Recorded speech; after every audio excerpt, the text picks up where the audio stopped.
To those here in person and to those tuning in online, welcome to the UAF Summer Sessions and University of Alaska Press Authors Corner. Thanks to those of you here at the Engineering, Learning and Innovation Facility for choosing to spend part of another magnificent summer week with us here in Fairbanks. This is the kind of beautiful, calm, and sunny weather that makes us almost forget about the 40 below zeros and the dark mornings and afternoons of January and February. Just a reminder to soak it in. Because it's important, I want to be clear that the University of Alaska Fairbanks still adheres to a strict COVID-19 policy requiring face coverings and social distancing inside all buildings for anyone who is not fully vaccinated. Please please get your vaccination. Seems like it's becoming more important by the day, as if it was ever anything less than incredibly important. Thanks to those of you who are tuning in to the live stream or the video recording later on from Alaska or from anywhere else. Thanks for your attention and for your interest. And also thanks to the University of Alaska Office of Information Technology, Scott Franzuto and JC Ice for making this all happen. Big thanks also to Michelle Bartlett and to Summer Sessions, their staff, for organizing these fun and stimulating summer event series free of charge. Thanks to tonight's presenter, Monica Devine, and all of our UA Press authors for agreeing to participate in this reading and in the Authors Corner series for the summer. I hope you will make it worth their while. We will have books for sale after Monica's talk, and if you're watching or listening to the stream, you can find more information and a purchase link for Monica's book Water Mask at the UA Press website, alaska.edu/UA Press. Actually, Water Mask and Kayak Girl are both Monica's books, and there's plenty of other great books there to check out. I think we will have some good time for questions at the end of Monica's presentation, so please consider any information and details you'd like to hear more about as you listen to her tonight. We have a microphone here, and I'll be happy to bring it to you for any questions in the room for the benefit of the presenter and those listening online. For anyone Zooming in, or for anyone live streaming on the Summer Session site, please use the Google Form link on the live stream page below the video pane, or visit bit.ly, that's bit.ly/author Q&A, no spaces. I also hope that while you're at the Summer Session site, you'll consult the calendar for the rest of the summer and make plans to attend any other events that might interest you. We'll post the rest of the scheduled Authors Corner presentations at the conclusion of tonight's event. Monica Devine is an author and artist living in Eagle River, Alaska. She is the author of, among other books, Iditarod, The Greatest Win Ever, Kayak Girl, and most recently, Water Mask, an adventurous memoir. Monica Devine is an itinerant therapist who, as recalled in Water Mask, travels to villages throughout Alaska and builds a life in this vast, captivating landscape. She traverses mountains, navigates sea ice with whalers, and whirls 2,000 feet above tundra with a rookie bush pilot. She negotiates the death of her father and the near loss of her family's cabin on the Copper River. Her journey is exhilarating, but not without reminders of the folly of romanticizing a northern landscape that both rejects and beguiles. Reflections on family, place, and culture are woven into a seductive tapestry of a life well lived and well loved. Please join me in welcoming Monica Devine. Thank you very much, Nate. I apologize for this hazy view, but we are being inundated by Siberian fire haze, and all of the rooms in my home where I'm inhabiting have lots of windows, and I just can't escape this haze, so I apologize for that. But thanks, Nate. I think it's really critical to bring authors together with readers, and even more so to build community among all of us who are interested in literature, whether it be fiction or nonfiction or memoir or poetry. And I'm really grateful for this venue tonight because we're bringing people together through the love of the written word and forging connections, and that's really important to the work that we do. It's exciting for me to expand my reach and to learn from others and the stories of their experiences and how they interpret the world. I'm interested in other people's lives and especially their interior lives, which I'll get into a little bit more when I talk about Water Mask. Everyone dreams, everyone fears, everyone wonders, and literature exists for all of us to know ourselves and to know each other and to be introduced to the interior lives of others as well. So thanks, Nate. And I come to you from Denina Athabascan land in Eagle River, Alaska, where I've resided for 41 years.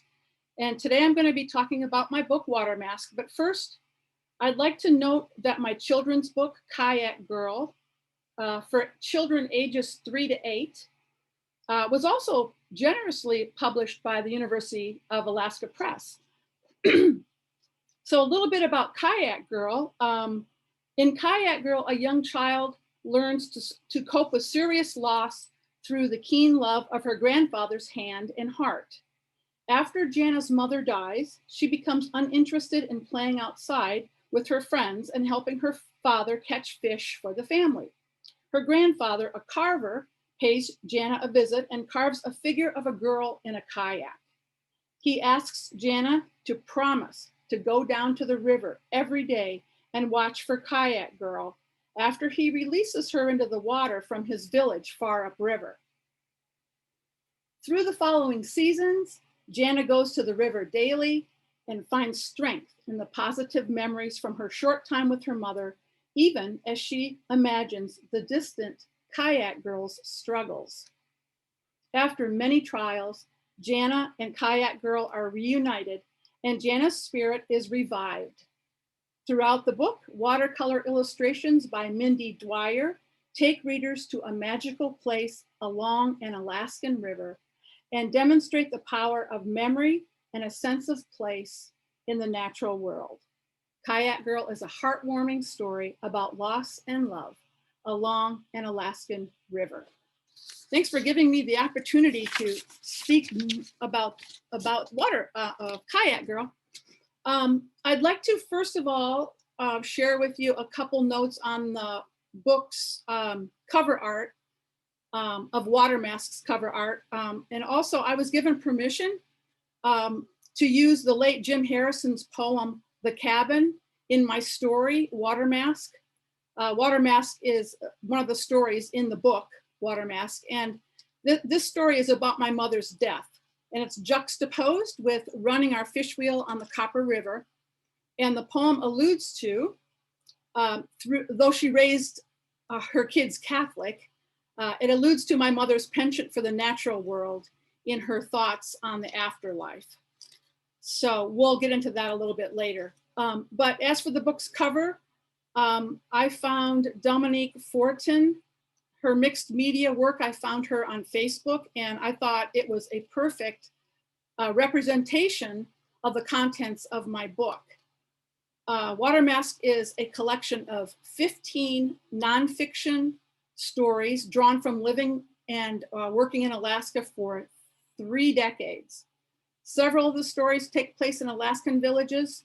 And so I first would like to acknowledge respectfully the Yupik, Inupiat, and Athabascan people who illuminated my path as I traveled in the villages for my job. At every turn, people kindly and freely shared their stories with me, their homes and their lives. So I'm always in great appreciation to them. So in this collection of stories, I explore issues of the human heart, felt things like fear, spiritual longing, memory, connection, perception, and loss. In my work as a speech and language therapist, I traveled to dozens of Alaska villages, and during those visits, I wrote about my interactions with children, teachers, and families in my work, but also about the deeper issues that connect us as human beings. We all hold up a mirror to make sense of our past, to question the trajectory of our present, to dream plans for the future. In these stories, I examine the misunderstandings, their reinterpretations, and the lessons learned when immersed in a culture that is not my own. I also write about my dad's death in this book, juxtaposed in a piece about a visit to the village of Kaktovik. I write about the near loss of my family's cabin on the shape-shifting Copper River. And the lead story, Mission of Motherhood, is about raising children in Alaska's uniquely high-risk environment. A few of the stories in this book take place in landscapes outside of Alaska. I've gathered a love for northern New Mexico, specifically a small village called Abiquiu. It's about 45 minutes west of Santa Fe, and it's a dry, wild desert country with stunning geologic formations and the shining river, the Chama River, that meanders through town. The soft and warming curves of adobes are decades old with the wear of history. So for me, nothing really stimulates the imagination more than exposing myself to different landscapes. And Abiquiu drew my attention for a place to land. I mean, I felt like I belonged there, just like, excuse me, Alaska did. Immediately felt like home to me. So the final manuscript of this book was completed at Ghost Ranch in Abiquiu, New Mexico. And there I would like to acknowledge the Pueblo people and the many other Indian tribes who originally populated that land. The Spanish explorers came to New Mexico. The Indians were to a great extent Hispanicized, and there still is today a very deep and very complex bloodline in the area of Abiquiu, New Mexico. Excuse me. So in my book, I wanted to write a book beyond descriptions of place, beyond experiences in my job, beyond my observations of the natural world. I was looking to write below the veneer of those experiences and delve into other elements like spiritual longing, love, death, loss, and in impermanence.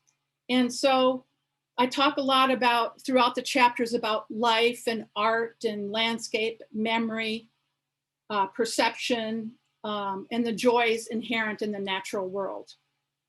So I thought I would start off with speaking about Mission of Motherhood, which is the lead chapter in the book.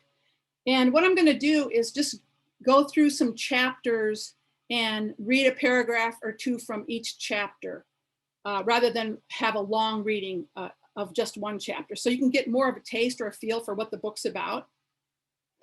Some of the chapters I'll read to you just for just a quick sample of chapters. Mission of Motherhood, Interpreting Frozen Ground, Many Things Were Visible When the Earth Was Thin, On the Edge of Ice, Ode to Alaska's Native Women,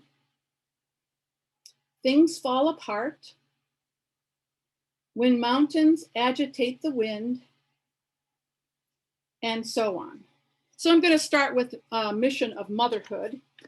And first I'll read you the epigraph, and then we'll go into just a short reading. Okay, the epigraph is by T.S. Eliot, and it reads, I do not know much about gods, but I think that the river is a strong brown god.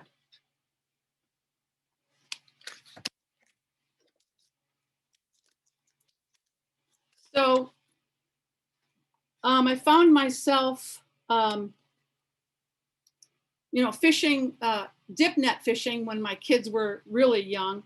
And we used to go down and follow this creek bed down over these boulders and down to the canyon where we dip net off these large rocks. And I just carry my kids in my pack to get down there and start fishing. So here's a little bit from that chapter. The young couple was fishing from the river for the first time, learning how to dip their nets by watching others in the canyon. The woman cared for her baby tenderly, pulling her arms through a warm sheepskin coat and covering her feet with wool socks. It can get cold in the canyon even when the sun is riding high in the sky. She bundled her baby into her backpack and stepped onto a huge rock that jutted into the fast water.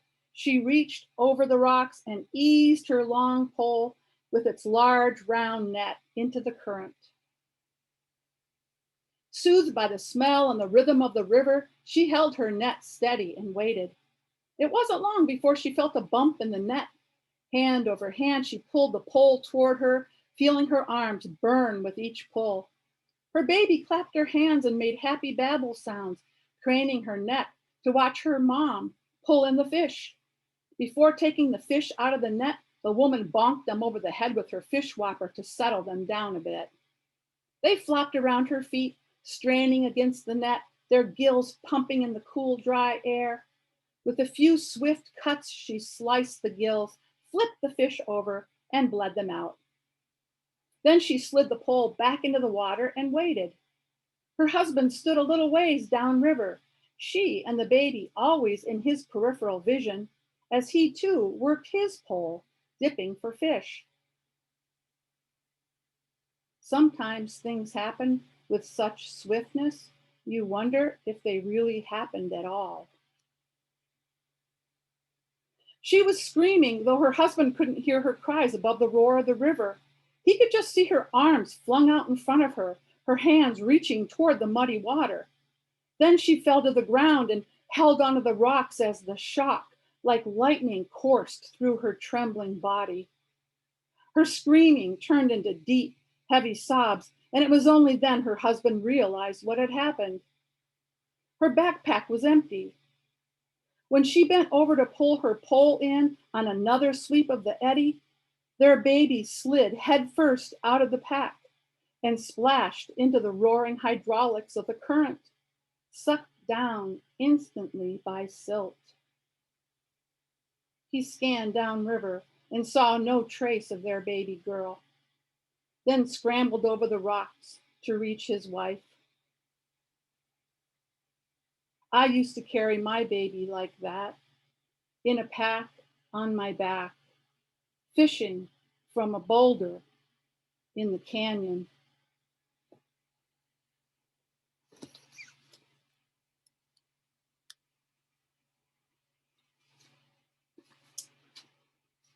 Okay, I thought next we'd go to, let's see, many things were visible when the earth was thin.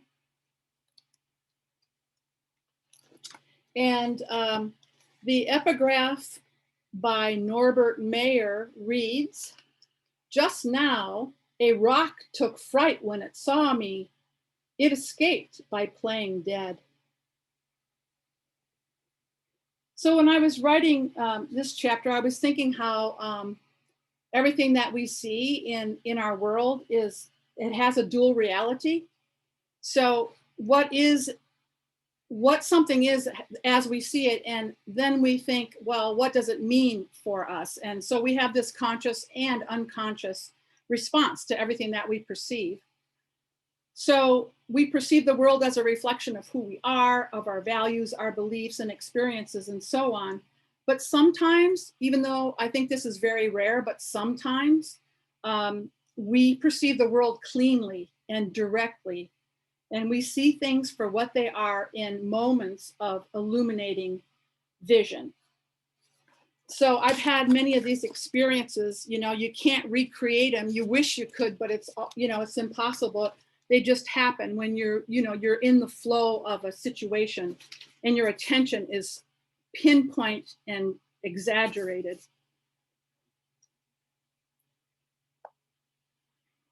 Okay, so we'll go to, this quote is from Alma Keys. She's a Yupik elder from Kotlik, Alaska, and she said many things were visible when the earth was thin. And she was speaking about the thin veil, that as she understood it through her ancient tribal people's worldview, she said things were distinct when the land was thin, but that's not the way it is today. And I sort of came across that same line of thinking in Celtic mythology, the notion of thin places where the invisible and the visible worlds join. And I think we experience these places when we unexpectedly encounter shifts in perception or heightened sense of mystery and joy. And I think it also may occur even when we're deeply, we're in suffering. So let's go to a little section of that. So some of the examples of this notion I talk about in the book, Piercing the Veil, where our awareness is turned razor sharp. One of those is happens when you have an exaggerated attention. So for example, when an old woman asked Buddha, how does one meditate?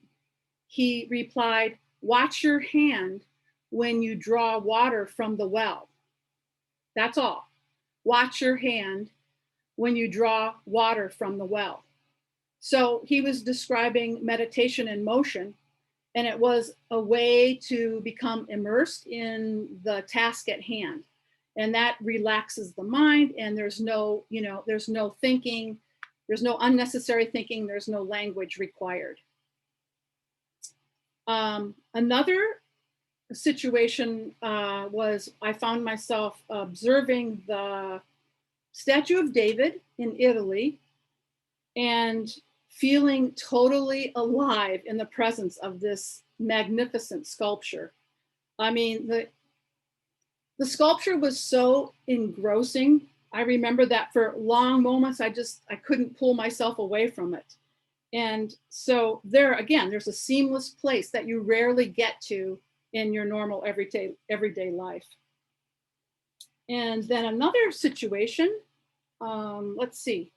Oh, so it also can occur in the natural world.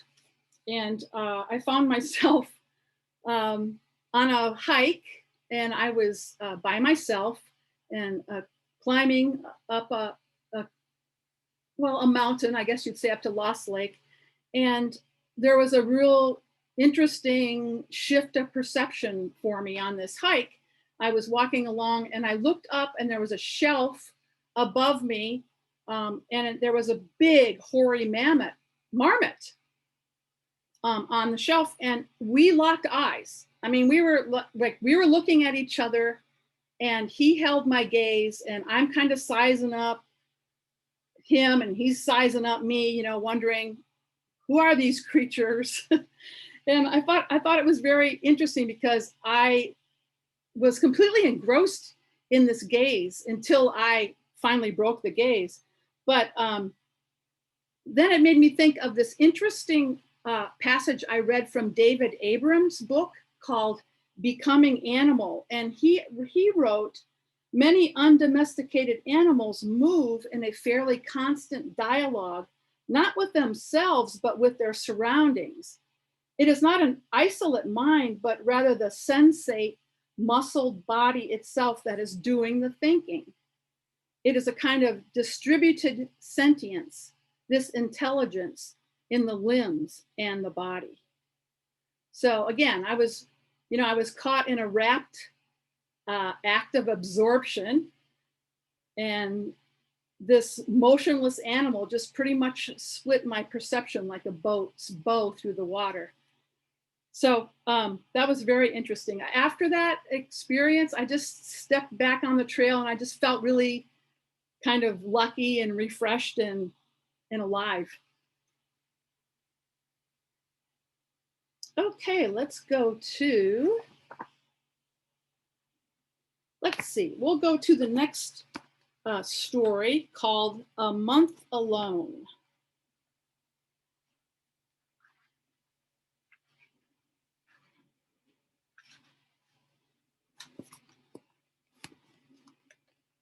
Okay, so the epigraph for A Month Alone is by Gloria Steinem, and it reads, "Spiders should be the totems of writers.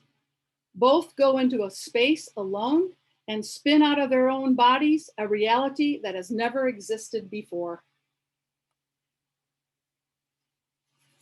So a good deal of Water Mask was revised at Ghost Ranch in Abiquiu, New Mexico. And I wrote this story as sort of like a play-by-play of the writing process, which, you know, a lot of people are interested in. It seems like every time I go to a writer's conference, there's a panel on, you know, what's your process? So in this story, I examined being alone for a month. And my daily routine was to every morning walk before setting into work, just take a little hike. And then I would get into writing from about 10 o'clock to 4 o'clock every day. And then I'd walk 2 miles through the desert to the ranch's main campus for dinner, where they have a cafeteria, and then walk back before, usually every afternoon, late afternoon, there would be a deluge of rain.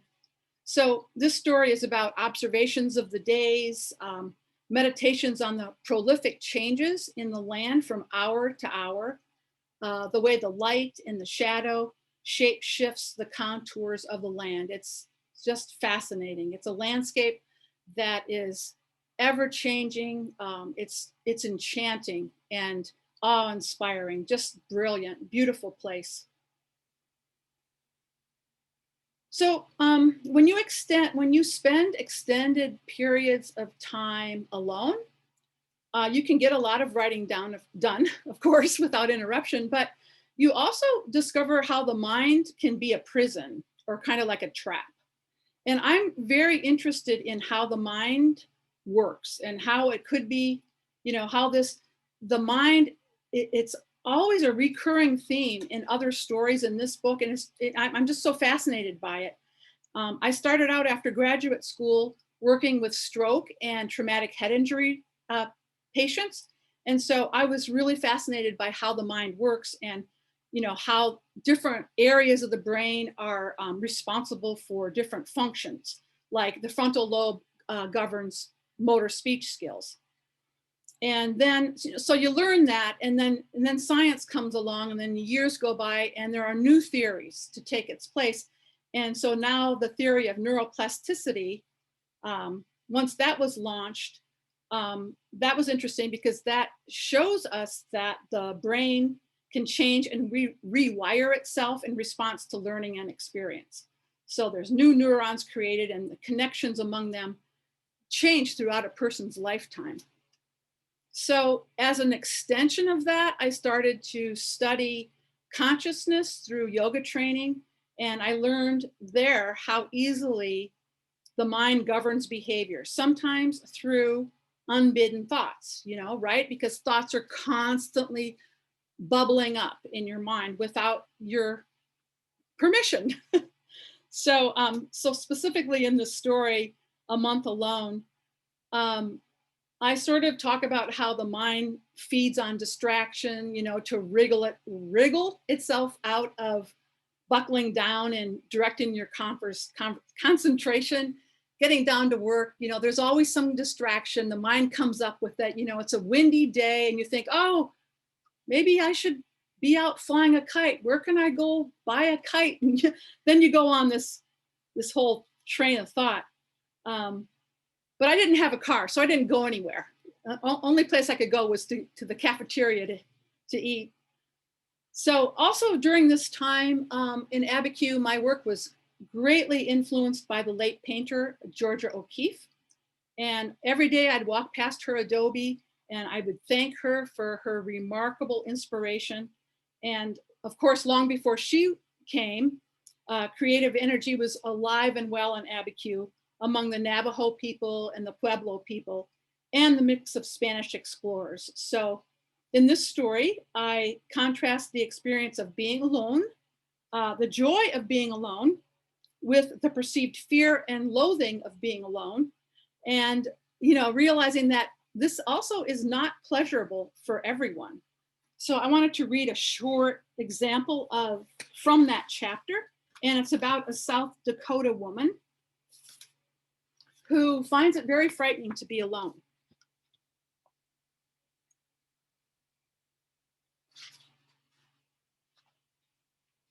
I once read about a woman born and raised in New York City who was deeply affected by her first exposure to a quiet, so-called empty landscape. She was on a visit to a relative's home in North Dakota in the middle of winter. As she walked a stark field in the expansive acreage, out of nowhere, she found herself breathing fast and sweating. A panic attack overcame her. She found no comfort in the frozen earth, no trees to block the wind, no sun to warm her back. Loneliness accompanied her panic. There was nothing on the land to push up against, no clean distinction between the earth and sky, no clear boundaries, just frozen, hard-packed snow beneath her feet in a scary blend of nothingness. In the city, she had never seen the horizon, or rarely she did, and it was not a source of comfort or beauty when viewed on the remote and frozen Dakota plains. The perceived emptiness and prolonged quiet made her feel vulnerable, maybe even more so than riding alone on the city's subway at 3 a.m. Perhaps when we are in a silent place, stripped of adornments and distractions, it is frightening to face ourselves just as we are.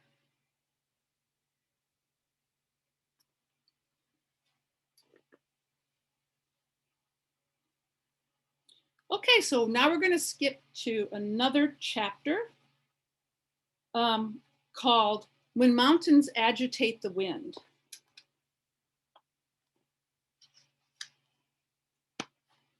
So the epigraph is from Antoine de Saint-Exupéry, and it reads, I fly because it releases my mind from the tyranny of petty things.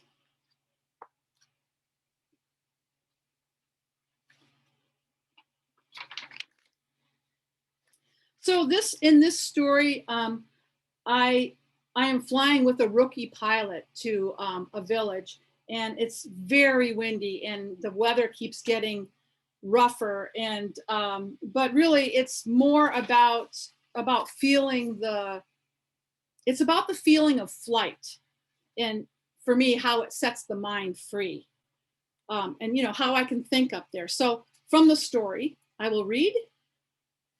I am the only passenger on this flight, and the monotony of the engine drone is a soothing comfort to my senses. We are alone, aloft on a draft of wind that feels like waltzing, or being lifted up on a swing and gently set down, rolling on the pitch and lull of soft air. The movement of clouds is reflected on a string of silver ponds below, and a flock of snow-white trumpeter swans skis the surface before delicately touching down. My mind strays into emptiness, as open and expansive as the unencumbered geography below. In good weather, flying is the one place where clarity of mind becomes effortless. I can think up there, let go of trivial concerns, and just dance with the clouds and weather. So I had just recently read Nicole Krauss. She's one of my favorite authors, and she wrote a book called, it's a novel called Forest Dark. And she speaks of a place like this too, one of her characters, a place where one can think. Her character swims out to sea, however. So it was different to think in the sea than it was to think on land. He wanted to get out past the breaking waves. You know, the place where you can think as one only can when you're rocked gently by the sea. One is always in the folds of the world. We are held by the earth. In the sea, one is gently rocked, so thoughts are organized differently. One's thoughts come in another form. and one is freed into a more abstract sense of self.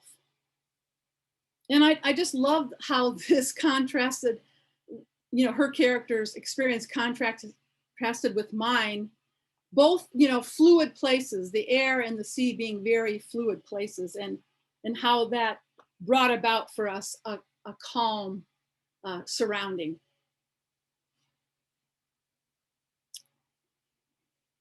Okay, so let's go to, we're going to go to Ode to Alaska Native Women in this chapter.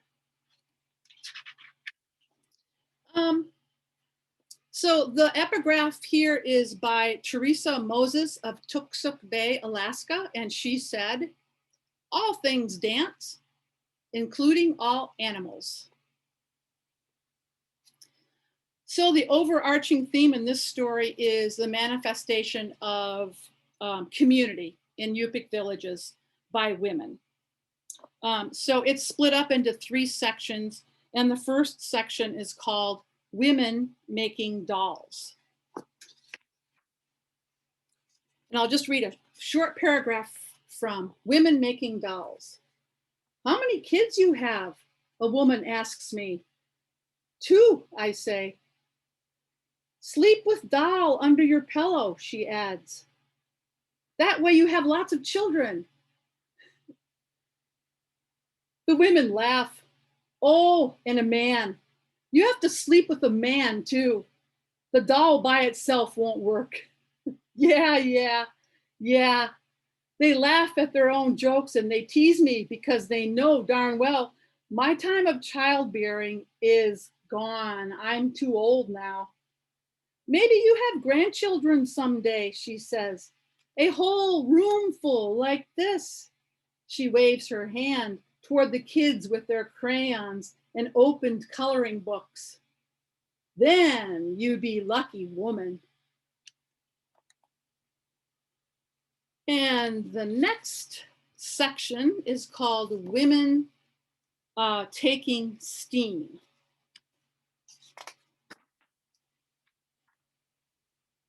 So one paragraph from that section reads, "In my culture, being chatty is highly valued. We talk about everything: work, family, love, kids, weight gain, weight loss, money. We talk boldly, even with strangers. But now with these 2 women in the steam, I think twice about speaking. I decide to follow their example to see what the quiet reveals. Or maybe not think about it at all. Just be. I want to throw away the thoughts of experts on every block who tell me how to connect with everyone. Dim the chat room in my mind. I know that's how we solve problems and request advice. I know, we talk. I know we talk to air what ails us. But now I see we talk sometimes just to talk. Sometimes we talk to avoid the silence." And then the last section in this chapter is called Women Making Prayer.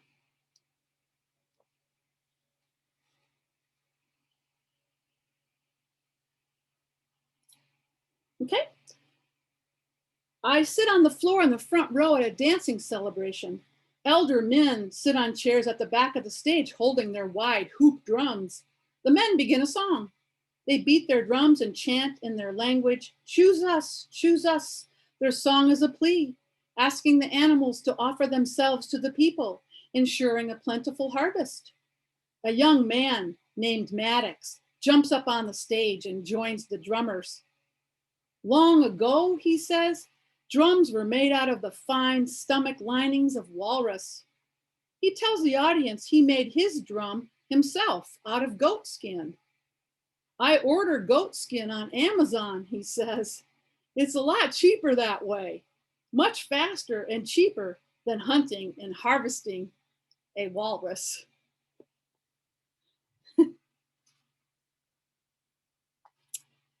Okay, we're going to go to, I think this will be our last one. Let's see.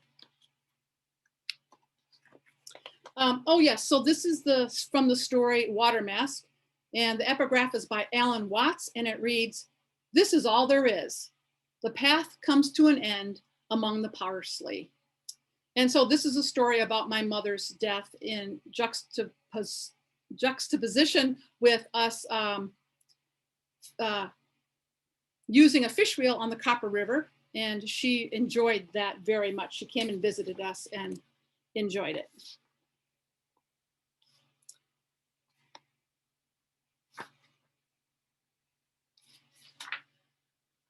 Okay.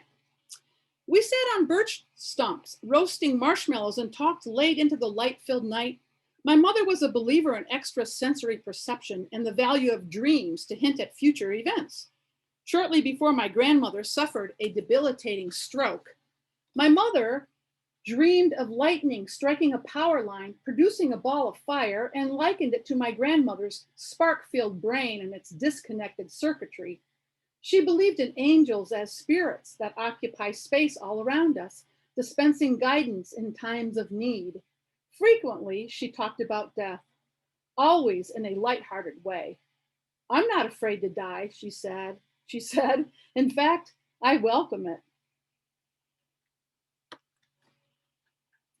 And then a point of humor here before my mom died. We all got together at the hospital, and after she died, we went to her apartment and started to take care of all of her belongings. My 4 siblings and I split up all of her belongings one by one. We sat on the living room floor of her apartment, and as each object was passed around, a story was told or a memory reflected. After the last piece of furniture was hauled away, we scanned the empty rooms and readied to leave. As I shut the door behind me, my sister turned and clutched my arm. "Wait, where's mother?" "She's in my purse," I said. Laughter from my brothers burst forth like popping balloons. In my purse. My mother was ashes in a box. She was in my purse. And we were laughing. And that laughter felt completely natural, perfect. Sometimes, for reasons unknown to us, death feels all right.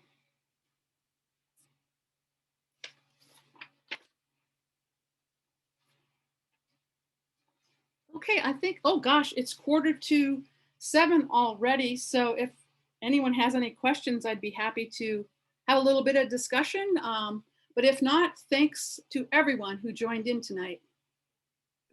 Thank you, Monica. Just magnificent, really, really great. So thoughtful. I think your writing and your comments about it are just really a lot to take in. So we do have some folks with us, so please don't be shy. If you have questions or comments for the author, please just let me know. I guess I have some thoughts to prime the pump, maybe, or a couple of questions that I'm curious about. So Monica, I am struck, I think, by the way you write about and the way you talk about travel as an experience, and as something that seems almost kind of necessary, or at least like fundamental to who you are. And I guess what I was thinking about when I was hearing you read is just that travel, I think, for like a professional artist or an author might be a different experience than for me. And I was like thinking about, checking into a hotel and somebody asking if you're there for business or pleasure. I wonder, like, if you could talk a little bit about, like, specifically your experience as a traveler, or the way that you approach, a trip to a new place. And if there's like a distinction for you between those two things, between like work and I don't know if you even think about like work as different from vacation, and in terms of like when it comes to seeing and observing a new and a different place. Yeah, that's a great question, Nate. I really don't see them as separate because um, while I was working, that's where I got the material for this book.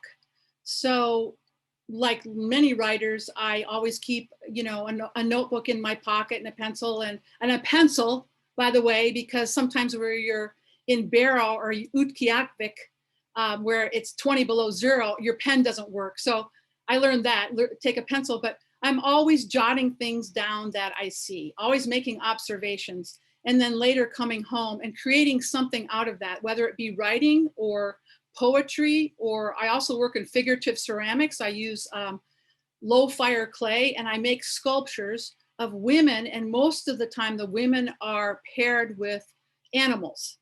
I like that pairing of animals and women. There's a big whole mythology that, surrounds that. But I think I'm always observing wherever I'm at and thinking that it's good fodder for something artful when I get home.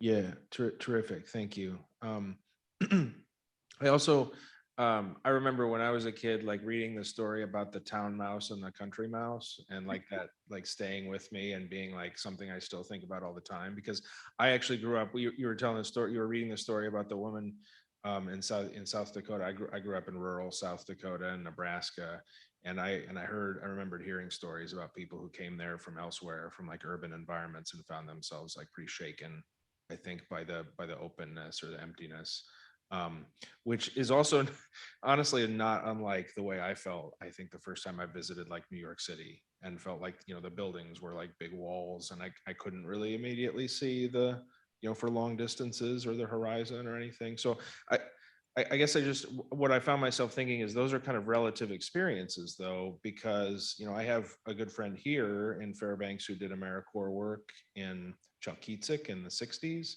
and talks about people from the village who she brought to Fairbanks for the first time, and who found Fairbanks overwhelming, I think, in the same way that I did, New York. So I guess I was just thinking about like the relativity there on that spectrum, and I guess I wonder if you have ideas about how to, as someone who is well traveled, like how to find balance between isolation and connectedness, and to feel like well adjusted to one's place. I think, compared to other places. Yes, I think that number one, the first thing is what we're doing, and that is to be aware of it. I know when I see films of New York City at the ground level, it is stunning to me that there's no horizon. Oh my God, I how would I handle not seeing the horizon? But knowing that, then you can engage with what is there and have an exaggerated attention toward what is presented before you. And then that makes your trip so wonderful and interesting and exotic and even hypnotic. It's like I remember the first time I traveled in Bangkok and seeing the gradations or the variation of society from the lowest to the highest on one train ride. And it was remarkable. So I think just being aware of it and then knowing that you can glean something really important if you give your attention to fully to whatever it presents itself in front of you, whether city mouse or country mouse. Yeah, great. Yeah, I like the sort of like preparation work, or like setting yourself up. I think that's good advice. So I just have one more, and then and we can turn you loose, and hopefully you can get some respite from the smoke there. Um, so I I think about, I appreciate all you did to talk about meditation and mindfulness. I know that that's an important part of your writing life. I think about diametric like epistemologies. I guess I'm thinking about like inductive reasoning versus deductive reasoning, or like, thinking about yourself as an individual versus like a communal experience. I was wondering if you like, when you're talking about sort of grooming yourself, or preparing yourself to take the world in, like for this act of perception, or um, to prepare yourself to have your perception split or something. Do you consistently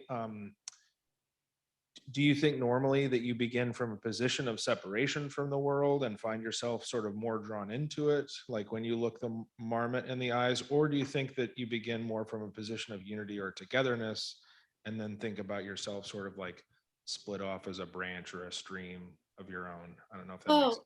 wow, that's a great question too, because I know, I feel that I'm separate. And that's why I have been on this lifelong quest to be a part of everything in any way that I could. And, consciousness and the study of and yoga brought me to that place of learning, because I always feel like I'm looking through the picture window at the world out there. And I would wanted to do anything to pierce that veil that I talked about. How can I be a part of everything? How can I feel that? And so marching on, I found ways to do that. It's like being aware of Proust, when he's eating the meringue or the cookie, and he's so engrossed in tasting and biting into that cookie that he becomes one with it. Or it's like the ancient hunters that people speak of, where they are, they can turn into animals. Um, they can be people or they can turn into animals. And that's because they were so tuned into their environment. Getting a piece of game, catching it, was so important to their lives that they didn't have room for any thoughts. No thoughts about a conversation somebody had earlier or any kinds of thoughts around the campfire. There were no thoughts. They had to become one with that environment if they were going to be able to get that animal. So, they were aware of this sort of ambience around them, stones, the sound of stones, the sound of sticks breaking under their feet, the wind in the leaves. When they became a part of that environment, then they had a successful hunt. And I just thought, wow, I want to be like that. How can I get close to that? So I think it has been a lifelong desire and endeavor. Yeah, that sounds.